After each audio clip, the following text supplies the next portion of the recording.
ये शहर कभी रौनक से भरा हुआ था, अब डर इसकी हर गली में छाया हुआ है। एक अनजान नंबर ने लोगों को अपनी गिरफ्त में ले लिया है। ये नंबर लोगों के फोन्स पर आता है, बिना बुलाए, बिना मांगे। किसी ने भी इस नंबर का जवाब देने की हिम्मत नहीं की। जो लोगों ने जवाब दिया वो गायब हो गए। ये नंबर मौत का पैगाम बन गया। पूरा शहर दहशत में जी रहा था। दहशत इतनी बढ़ गई कि लोगों ने अपने फोन इस्तेमाल करना ही बंद कर दिए। रात के बाद सड़कें सूनी हो जाती थीं। एक अनदेखी दहशत ने राज करना शुरू कर दिया। पुलिस भी हैरान थी। उनके तरीके बेकार साबित हो रहे थे। वो नंबर एक भूत की तरह था जिसे कोई पकड़ नहीं सकता था। मजबूरन अधिकारियों को किसी और से मदद की उम्मीद थी। प्रोफेसर अरुण मित्रा का आगमन हुआ। सफेद कुर्ता पायजामा पहने वो खुद एक रहस्य थे। उनकी आंखों में सदियों पुराना ज्ञान दिखाई देता था। कमिश्नर साहब की बातों को उन्होंने गौर से सुना।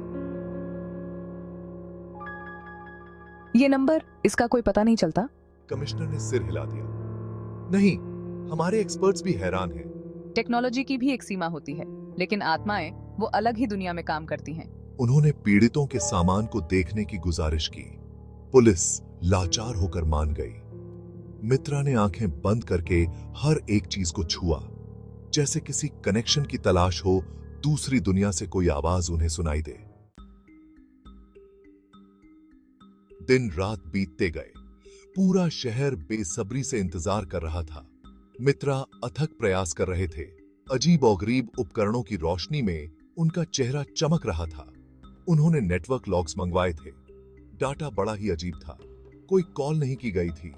फिर भी एक कनेक्शन का पता चला, बहुत ही कमजोर और पल भर का। ऐसा लग रहा था जैसे ये नंबर सिर्फ देखे जाने के लिए था, सुने जाने के लिए नहीं। ये कोई आम चीज नहीं है। ये हमारी दुनिया से परे काम करता है, डिजिटल दुनिया में। पुलिस को यकीन नहीं हो रहा था, लेकिन उनके पास और कोई रास्ता नहीं था। मित्रा ने सुझाव दिया कि डिजिटल दुनिया को समझने वाले लोगों से बात की जाए, डाटा साइंटिस्ट से। नेशनल इंस्टीट्यूट ऑफ टेक्नोलॉजी से डाटा साइंटिस्ट की एक टीम को बुलाया गया। उनकी लीड कर रही थी एक जवान औरत, डॉ. माया शर्मा। उनकी आंखों में आग थी और दिमाग था बड़ा तेज। एल्गोरिदम और कॉम्प्लेक्स सॉफ्टवेयर से लैस टीम ने डिजिटल दुनिया की तह तक जाने की कोशिश की। उन्होंने नेटवर्क डाटा को खंगाला, पैटर्न्स को ढूंढा, कोई सुराग जो उन्हें उस भूतिया नंबर तक पहुंचा सके। दिन हफ्ते में बदल गया। शहर के लोग बेचैन थे। मरने वालों की गिनती 10 तक पहुंच गई थी। डर हर तरफ फैल चुका था। लोग उस नंबर के बारे में सोचने से भी डरते थे। बात करना तो दूर की बात थी। लेकिन पुलिस हेडक्वार्टर के अंदर एक बड़ी कामयाबी मिली। मरने वालों की संख्या बढ़ती जा रही थी। हर पीड़ित को वही भूतिया नंबर मिला था। हर मौत को आत्महत्या करार दिया गया। शहर पर निराशा छाने लगी। पुलिस पर भारी दबाव था। मीडिया जवाब मांग रही थी। इस हंगामे के बीच एक अंधेरे कमरे में मित्रा और डॉ. शर्मा एक स्क्रीन के सामने बैठे थे।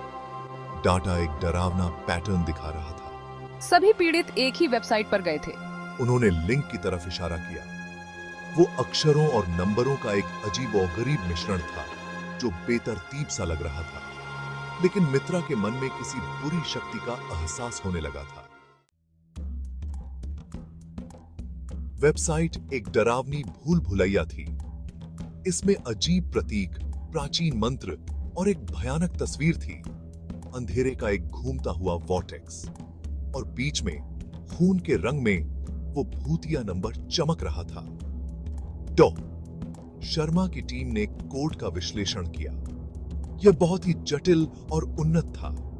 इसमें प्राचीन भाषाओं, क्रिप्टोग्राफी और यहां तक कि संगीत के स्वरों के तत्व भी शामिल थे। मैंने आज तक ऐसा कुछ नहीं देखा।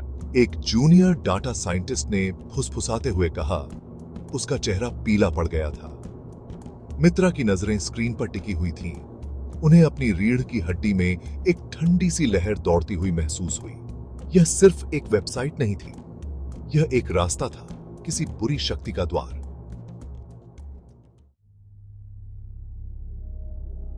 वेबसाइट के कोड में गहराई से छिपी हुई डॉ शर्मा को एक ऑडियो फाइल मिली। यह एक रिकॉर्डिंग थी, एक आवाज धीमी और मोहक, जो कुछ शब्दों का जाप कर रही थी, एक तरह का मांत्रा। भाषा प्राचीन संस्कृत थी, जिसका अर्थ समय के साथ खो गया था। इसका प्रतीक यह कोई साधारण मंत्र नहीं है, ये शक्ति के नियंत्रण के शब्द हैं। रिकॉर्डिंग सुनते ही मित्रा की रीढ़ की हड्डी में एक ठंडी सी लहर दौड़ गई।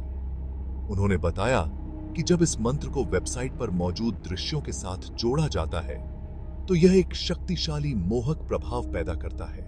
इसे पीड़ित के दिमाग पर काबू पाने, उनके प्रतिरोध को तोड़ने, उन्हें सुझाव के लिए अति संवेदनशील बनाने के लिए डिजाइन किया गया था। डाटा साइंटिस्ट लगातार काम कर रहे थे। उन्होंने वेबसाइट की उत्पत्ति का पता लगाया। यह उन्हें एक सर्वर फॉर्म तक ले गया, जो एक सुदूर वीरान खदान में गहराई से छिपा हुआ था। लेकिन जब पुलिस वहां पहुंची तो उन्हें सर्वर खाली मिले, पूरी तरह से साफ। अपराधी, उस भूतिया नंबर के पीछे का मास्टरमाइंड, गायब हो चुका था। शहर ने राहत की सांस ली। बुरा सपना खत्म हो गया था, लेकिन एक अजीब सी बेचैनी अभी भी बाकी थी। यह सवाल कि वेबसाइट किसने बनाई और उन्होंने यह खौफ फैलाने का फैसला क्यों किया, अनसुलझा ही रहा। खिड़की से शहर को देखते हुए मित्रा जानते थे कि कुछ रहस्य ऐसे ही अनसुलझे रहना बेहतर होता है, क्योंकि कुछ रहस्य एक बार उजागर होने पर वास्तविकता के नाजुक ताने बाने को ही तोड़ सकते हैं।